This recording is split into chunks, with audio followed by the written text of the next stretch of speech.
You know what's so crazy is people ask me that question. They ask, when was the first time that you saw the movie? And I think I saw it when I was so young, I can't even remember. I mean, the movie was released the year I was born. And it's like, I feel like I've known this movie for as long as I can remember.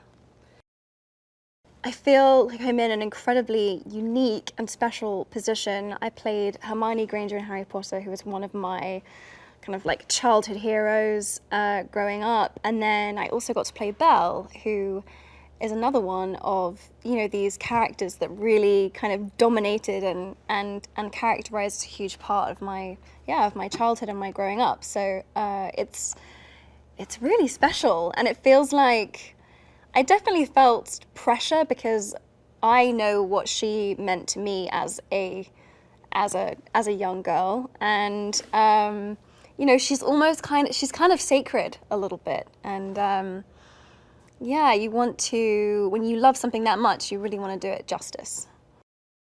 Well, you know, it wasn't really a done deal because I'd never sung professionally before. I'd sung as a child. I'd sung in school plays. It's something that you know, I loved and had always wanted to do, but I had to prove to Alan Menken and to Bill Condon and to Cos that that, you know, I could pull this off because it's a full-blown musical. It's not like I have to just perform one short song or something. It's like, no, these are full musical numbers. So, you know, I had to put myself on tape and I had to audition, and so it was a nerve-wracking process for me, but I think I'm really glad that I went through the process of auditioning because I felt like, okay, I earned this now. I really won this. I feel like this is something I can do. Beast. Beast. Like, I feel Beast and Belle are two parts of the same whole, and I remain and throughout the shoot was fascinated by Beast and his darkness and his torment and his redemption.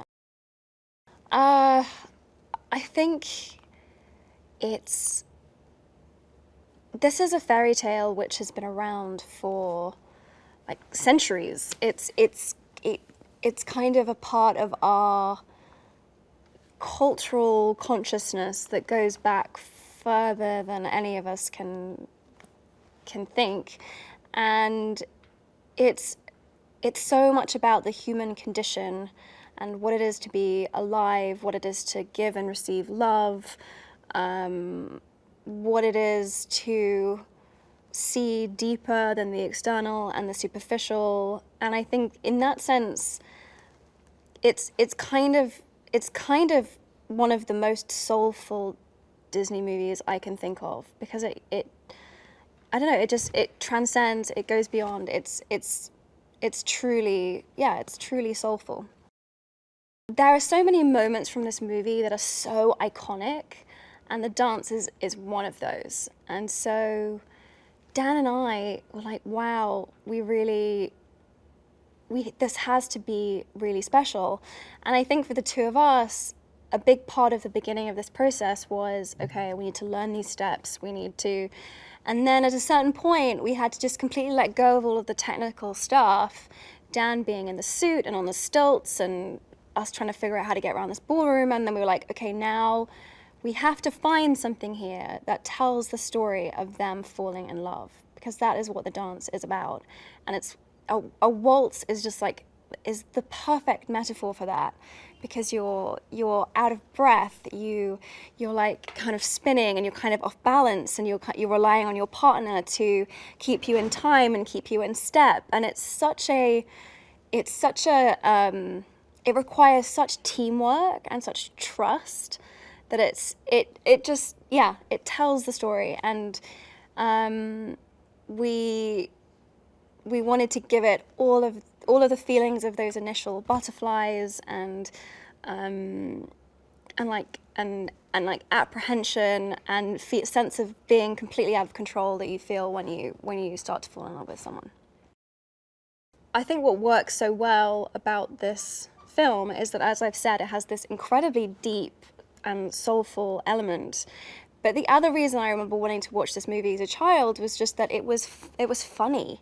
It was just like constant wit, humor, sarcasm. Yeah, just really kind of like, yeah, just had just a great sense of humor throughout. And so it's characters like Cogsworth and Lumiere and the dynamic between the two of them, and you know, just kind of that whole ensemble cast that lift the whole thing, and yeah, and make it really, yeah, just like joyful to watch.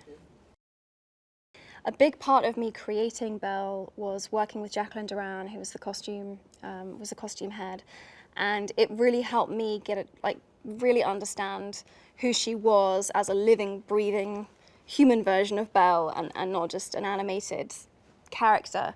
So we spent a lot of time figuring out, okay, what does Belle do, and how does what she wears and the ways that she presents herself support what it is that she does. We know that Belle loves to read. You know, how she's the kind of person who'd have at least 2 books on her at all times. How does she do that?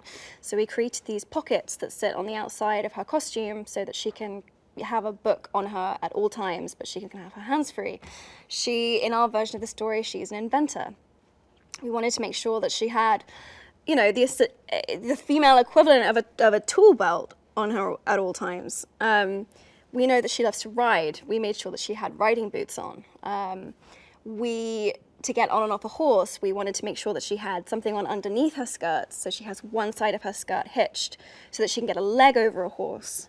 And we wanted, you know, she's like out there in the garden and she's doing things. So we wanted her costume to feel beautiful, but also like worn in, and have a quality of, yeah, like a quality of, this is something that she lives and breathes in every day, and it's like part of her.